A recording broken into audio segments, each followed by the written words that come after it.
বেশ কয়েকটি ভোট কেন্দ্রে আগুন লাগিয়ে দেওয়া হয়েছে। সহিংসতার আশঙ্কা, গোয়েন্দা তথ্য। সহিংসতার আশঙ্কাটা গোয়েন্দা তথ্য, সেটা আমার তথ্য নয়, আগুনের তথ্যটা আমার। এবং এটা যে লাগিয়ে দেওয়া হয়েছে, আপনারা পত্রিকাগুলোতে যদিও দুই একটা পত্রিকা এসে, বাকি পত্রিকাগুলোতে নাও এসে থাকে, 100% শিওর সেটা এই পর্যন্ত প্রায় 11টা কেন্দ্রে আগুন লাগানো হয়েছে। নির্বাচন মানি না,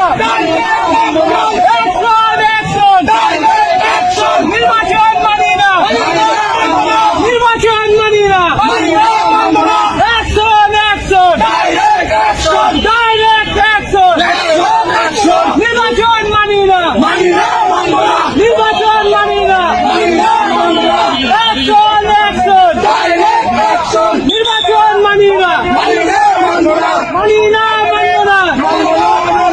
ডাইরেক্ট অ্যাকশন, নির্বাচন মানি না, নির্বাচন মানি না,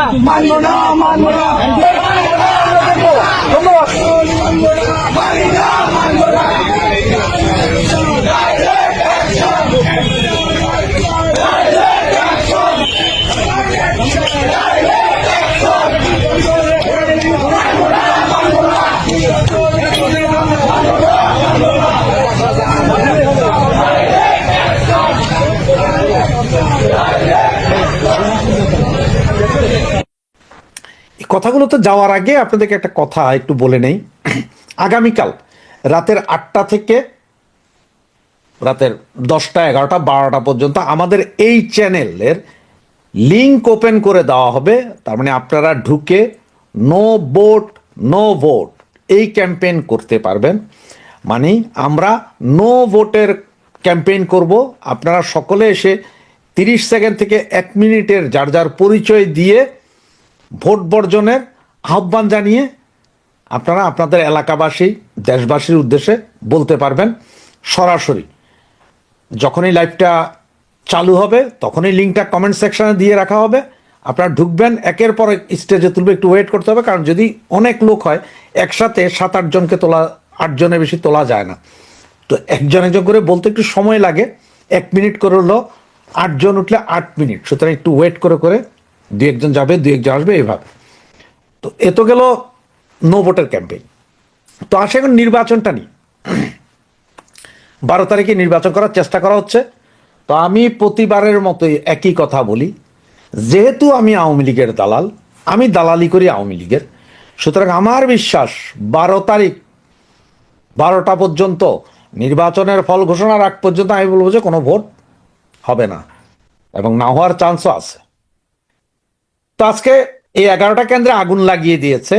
এবং আপনারা জানেন গাজীপুরের 5টি আসনের, সংসদীয় আসনে ওইদিকে ভোটের যায় নাই, ব্যালট পেপারটা যায় নাই, ওগুলো কবে যাবে এটা জানা যায়নি। এইদিকে নাকি পুলিশের যে তদন্ত রিপোর্ট আছে, পুলিশের এসবি, ডিবি, তারপরে আপনার এই আরো যারা আছে এনএসআই, ডিজিএফআই, এরা বলছে যে সারা বাংলাদেশে একটা বিশাল গন্ডগোল হবে। সেই জায়গায় ঢাকা শহরের 20টি, চট্টগ্রামের 16টি, এইখানে হবে যে তুমুল গন্ডগোল। ওরা বলছে যে এইখানে মেসাকার অবস্থা হবে,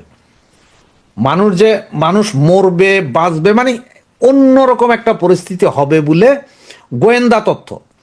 এদিকে আপনারা জানেন যে ফরিদপুর এবং আপনার বাকি ওই বেল্ট, ফরিদপুরের ওই সাইড, পদ্মা নদীর ওই সাইড, যেমন টুঙ্গিপাড়া আছে, গোপালগঞ্জ আছে, এইসব জায়গায় মানুষ ভোট কেন্দ্রে যাবে না।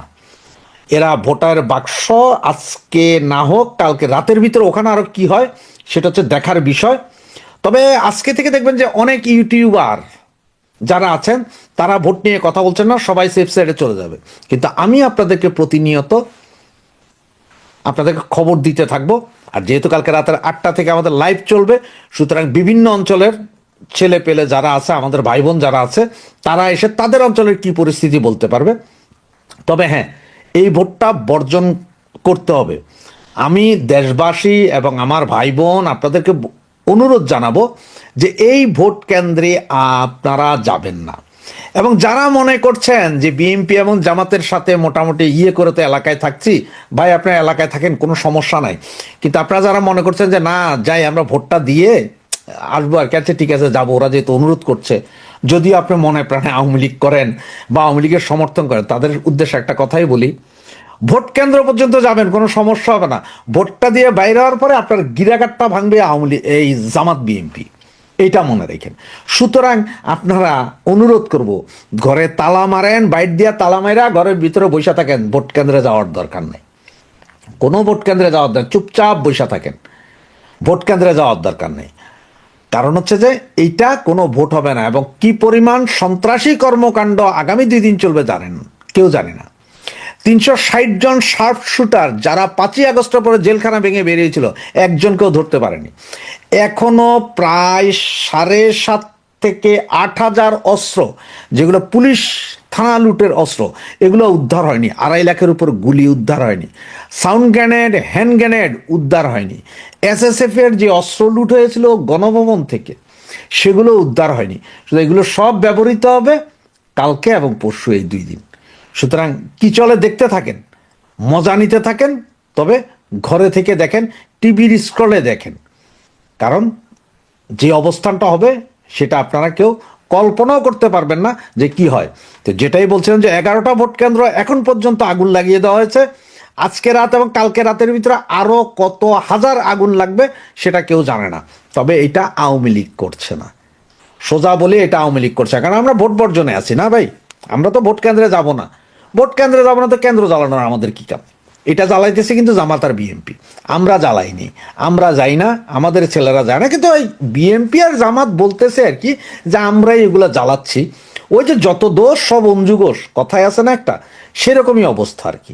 আমি আপনাদের সামনে এই আলোচনা কোনো বিশেষ শঙ্কা ছড়ানোর জন্য, আতঙ্ক ছড়ানোর জন্য বা আপনাদেরকে ভয় দেখানোর জন্য এই আলোচনার আয়োজন করা না। এবং কেউ যদি মনে করেন যে এটা কোনো একটা অংশের দৃষ্টিভঙ্গি, তা না। আমার সাংবাদিকতার সোর্সের নির্ভরযোগ্য তথ্যের উপরে আমি এই আলোচনাটা করছি। এবং ভালো না, সিচুয়েশন ভালো না, একটু থমথমে একটা পরিস্থিতি, গোমট একটা পরিস্থিতি। একটা নির্বাচন, জাতীয় নির্বাচন, জাতীয় উৎসব, 5 বছরের জাতীয় উৎসব, কোথায় যেন মনে হচ্ছে শোকের মাতন, শোকের নিস্তব্ধতা, একটা গুমট গুমট ভাব। এই ভাবটা কেন, সেটাই আমি আপনাদের সামনে তুলে ধরার চেষ্টা করছি। এটা কি সত্যি কোনো কিছু ঘটে হয়েছে নাকি পরিকল্পিত ভাবে এই সিচুয়েশন তৈরি করা হয়েছে? আপনাদেরকে কয়েকটা জিনিসের দিকে আমি একটু নজর দিতে চাই। আমাদের কাছে বিশেষ গুরুত্বপূর্ণ জায়গা থেকে, এবং আমি নাম প্রকাশে অনিচ্ছুক সেই সূত্র ধরে আলোচনাটা করছি, সেখানকার খবর অনেকের মধ্যে গুঞ্জন, অনেকেই ভাবছেন, ধরেন আপনার আওতাধীন 5টা ভোট আছে, 5টা ভোট কনফার্ম আপনি পাবেন। সেই 5টা ভোট আপনি একদম ভোর সকালবেলা কেন্দ্রে গিয়ে আপনি 5টা ভোট দেওয়ায় ফেলবেন, 11টার মধ্যে আপনার 5 ভোট কমপ্লিট। আর যার আন্ডারে 10টা ভোট আছে তাকে আপনি একটা জুজুর ভয় দেখাবেন, এই সেন্টারের অবস্থা খারাপ, কারণ আপনার লোকগুলা কিন্তু যাবে, ঘূর্ণিঝড় সাইক্লোন হলেও সে ভোট দিতে যাবে। কিন্তু সামান্য একটা পটকা দিয়ে আপনি আপনার প্রতিপক্ষের যে 10টা ভোট আছে তাদেরকে ভয় দেখায় আপনি কেন্দ্রে যেতে নিরুৎসাহিত করলেন। জাতীয়ভাবে এটাই তাই ঘটানোর একটা পরিকল্পনা একটা অংশের আছে বলে অনেকে মনে করছেন, অনেকে ধারণা করছেন, অনেকে কিছুটা জানেনও যে কোথায় কোথায় যেন এরকম একটা সিচুয়েশন, যে একটা পরিবেশ তৈরি করা, সকাল 11টার মধ্যে নিজেদের আওতাধীন ভোটগুলো একটা অংশ দিয়ে ফেলতে চায়, আর বাকিদেরকে ভোট না দিতে নিরুৎসাহিত করা, যেন প্রতিপক্ষের ভোটটা কম পড়ে। এটার জন্য যা যা প্রয়োজন, যা যা প্রয়োজন বলতে নির্বাচনের আগের 24 ঘন্টায় নানান জায়গায় চুটহাট, ভোট কেন্দ্রে গোপন ভাবে আগুন দিয়ে ফেলা, ভাঙচুর করা, ভোটের জিনিসপত্রে হাত দেওয়ার চেষ্টা করা, প্রার্থীদের উপরে আঘাত আনার চেষ্টা করা, কাউকে ভয় দেখানো। মেডিসিন রেডি আছে, মেডিসিন রেডি, এটা পাল্টা মেডিসিন রেডি আছে। আমি যে বলছি যে আপনাদের ভয় দেখানোর জন্য না, আপনাদেরকে সচেতন করার জন্য, সাবধান করার জন্য এবং কেয়ারফুল থাকার জন্য, যে এই সিচুয়েশন গুলো আমাদের সামনে চলে আসতে পারে। সেই জন্যই কিছু আলামত আমরা এর মধ্যে দেখতে পাচ্ছি, সেই আলামত গুলো আমি আপনাদের সামনে আনবো। এই অ্যান্টি মেডিসিন যেটা এইসবের, সেটা আমাদের আইন শৃঙ্খলা বাহিনীর আছে। বাংলাদেশ আইন শৃঙ্খলা বাহিনীর বলে না যে হাতি মূল্যও লাখ টাকা, এই হাতে মূল্যও লাখ টাকা। বাংলাদেশ আইন শৃঙ্খলা বাহিনীর সেই সক্ষমতা, সেই প্রস্তুতি এবং সেই অবস্থানটা আছে। যদি না ধরেন যে প্রথম আলো ডেইলি স্টার যেটা হয়েছে, প্রথম আলো ডেইলি স্টার আইন শৃঙ্খলা বাহিনী চাইলে পারতো, কিন্তু সরকার যেহেতু চায় না, এই জন্য আইন শৃঙ্খলা বাহিনী রক্ষা করে নাই প্রথম ডেইলি স্টার। সরকারের ভেতর থেকে যদি ভোট নিয়ে দুষ্টামি করে তাহলে কিছু করার নেই। কিন্তু এর বাইরের কোন শ্রেণী যে দুষ্টামিটা করতে চাচ্ছে সেই দুষ্টামি ট্যাকেল দেওয়ার সক্ষমতা এবং মেকানিজম সবটাই আমাদের আইন শৃঙ্খলা বাহিনীর আছে। তো আমি যেটা বলছিলাম যে কি কি লক্ষণ, কিছু লক্ষণ আমাদের সামনে আমরা দেখতে পাচ্ছি, সেই লক্ষণগুলো আমি আপনাদের সামনে তুলে ধরতে চাই। দেখেন, নেত্রকোনায় 4টা ভোট কেন্দ্রে আগুন দিয়ে দিল, 4টা ভোট কেন্দ্রে বুথে টুতে আগুন দিয়েছে। আমরা তো নেত্রকোনার সন্তান, আমরা নেত্রকোনার বর্তমান পরিস্থিতি সম্পর্কে আমরা খুব ভালো জানি। নেত্রকোনায় কতটা আওয়ামী লীগ আছে, নেত্রকোনায় কতটা অন্য সংগঠন আছে। এটাও ঠিক যে নেত্রকোনায় জামাতে ইসলামীর তেমন কোনো বিশেষ অবস্থান নাই, এবং পুরো নেত্রকোনা জেলায় এবারের নির্বাচনে জামাতে ইসলামী তেমন কোনো ফলাফল করতে পারবে বলেও কেউ পূর্ব কোনো আশা করছেন না। কিন্তু সেখানে কারাই ঘটনাগুলো ঘটাচ্ছে। দেখেন, নেত্রকোনায় রাতের আধারে 4 ভোট কেন্দ্রে অগ্নিসংযোগ। সোমবার গভীর রাতে এই আগুন দেওয়া হয় বলে জেলা পুলিশ সুপার মোহাম্মদ তরিকুল ইসলাম জানান। হ্যাঁ, কি হয়েছে ঘটনাটা? নেত্রকোনা সদর ও পূর্বধলা উপজেলায় রাতের আধারে 4টি ভোট কেন্দ্রে অগ্নিসংযোগ করা হয়েছে। সোমবার গভীর রাতে এই আগুন দেওয়া হয় বলে জেলা পুলিশ সুপার মোহাম্মদ তরিকুল ইসলাম জানান। আগুন দেওয়া ভোট কেন্দ্রগুলো হচ্ছে সদর উপজেলা পারলা সরকারি প্রাথমিক বিদ্যালয়, বামনমোহা সরকারি প্রাথমিক বিদ্যালয়, নূরপুর শ্রীধরপুর সরকারি প্রাথমিক বিদ্যালয় এবং পূর্বধলা উপজেলা হোগলা সরকারি প্রাথমিক বিদ্যালয়। পুলিশ সুপার বলেন, সোমবার রাত 2টা থেকে ভোর রাতের মধ্যে কোন সময়ে ভোট কেন্দ্রে কে বা কারা আগুন দেয়, চটের বস্তায় কেরোসিন বা পেট্রোল ঢেলে তাতে আগুন দিয়ে বিদ্যালয়ের কক্ষে ছুড়ে মারে। এতে তেমন কোনো ক্ষয়ক্ষতি হয়নি। ঘটনার তদন্ত শুরু হয়েছে। যারা আগুন দিয়েছে তাদেরকে চিহ্নিত করে আইনের আওতায় আনা হবে। কেন্দ্রগুলোতে আইন শৃঙ্খলা বাহিনীর সদস্য মোতায়েন করা হয়েছে। ভোটাররা নির্বিঘ্নে ভোট দিতে পারবেন, এ ব্যাপারে প্রয়োজনীয় ব্যবস্থা নেওয়া হয়েছে বলে জানিয়েছেন পুলিশ সুপার। মঙ্গলবার দুপুরে আগুন দেওয়া ভোট কেন্দ্রে পারলা সরকারি প্রাথমিক বিদ্যালয় পরিদর্শন করেছেন জেলা প্রশাসক সাইফুর রহমান, পুলিশ সুপার মোহাম্মদ তরিকুল ইসলাম।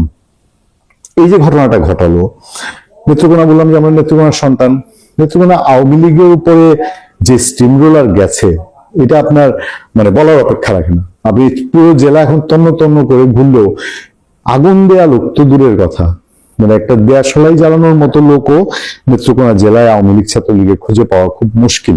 তারা এখন ওই দৌড়ের উপরে পলাতক অথবা জেলখানায় আছে। ফলে কারা করতে পারে এই স্টেপ গুলা, কারা নিচ্ছে, বিশেষ অংশটি কারা, তাদের লাভ কি? এটাকে আওয়ামী লীগের উপরে দোষ চাপায় অন্য কেউ ফায়দা নিতে চাচ্ছে? আমি আরেকটা খবরে আপনাদেরকে একটু নজর দিই, দেখেন দেখি এই খবরটার সাথে পূর্ববর্তী কোনো আশঙ্কা মিলে কিনা। নির্বাচনে জঙ্গি হামলার শঙ্কা আছে, উড়িয়ে দিচ্ছেন না আইজিপি। এই মুহূর্তে তীব্র আশঙ্কা বোধ করছি না, তবে উড়িয়েও দিচ্ছি না। তিনি ত্রয়োদশ জাতীয় সংসদের নির্বাচনে প্রার্থীদের প্রচারের সময় জঙ্গি হামলার আশঙ্কা ছিল জানিয়ে পুলিশ মহাপরিদর্শক আইজিপি বাহারুল আলম বলেছেন, এখনো সেই সংখ্যা উড়িয়ে দেওয়া যাচ্ছে না। মঙ্গলবার পুলিশ সদর দপ্তরের মিডিয়া সেন্টারে আয়োজিত এক সংবাদ সম্মেলনে কথা বলেছিলেন বাহারুল আলম। তিনি বলেন, আমি মনে করি জঙ্গি হামলার আশঙ্কাটা কেরানীগঞ্জের ঘটনা, মাদ্রাসায় বিস্ফোরণ যদি না ঘটতো এই মুহূর্তে তীব্র আশঙ্কা বোধ করছি না, তবে উড়িয়েও দিচ্ছি না। হামলার ব্যাপারে আমরা ব্যবস্থা নিয়েছি। নির্বাচনে জঙ্গি হামলার কোনো আশঙ্কা আছে কিনা জানতে চাইলে সাংবাদিকদের তিনি বলেন, আমাদের প্রধান আশঙ্কা ছিল প্রচার অভিযানের সময় ক্যাম্পেইনে যারা ইলেকশন বিরোধী তারা মনে করে ওদের ভাষায় তথাকথিত ওয়েস্টার্ন ডেমোক্রেসিটা এটা তাদের মতবাদের সাথে মেলে না, তাদের ধর্মভিত্তিক মনোনয়ন হবে, এগুলো তারা বিরোধী, তারাই এরকম একটা প্ল্যান নির্বাচনী প্রচার অভিযানের সময় ফুটানো ইত্যাদি করা। সেটা গতকাল নির্বাচনের প্রচার শেষ হয়ে গেছে, কোনো ঘটনা ঘটেনি। এখন আশ্বস্ত হতে পারি জঙ্গি হামলার আশঙ্কা এখন আর ওভাবে নেই। আপনাকে একটু মিলিয়ে দেখবেন কিনা, এই তো 2 সপ্তাহ আগে মার্কিন যুক্তরাষ্ট্র যখন তার কর্মকর্তাদের বা তার স্টাফদের সতর্কতা জারি করেছে, তখন তারা বলেছে বাংলাদেশে জঙ্গি হামলা হতে পারে, ইভেন উপাসনালয়ে, ধর্মীয় উপাসনালয়ে জঙ্গি হামলা হতে পারে। ফলে একেবারে যে ফারাক কেটে গেছে তা কিন্তু না। আমি আবারও আশাবাদী, আমি আবারও মনে করি যে বাংলাদেশ আইন শৃঙ্খলা বাহিনী, ওই যে হাতি মরলে লাখ টাকা, তার কিন্তু এখনো সেই ক্যাপাসিটি আছে, সে এটা টেকেল দিতে পারে। মুশকিলটা হলো যে সরকারের সদিচ্ছা আছে কিনা।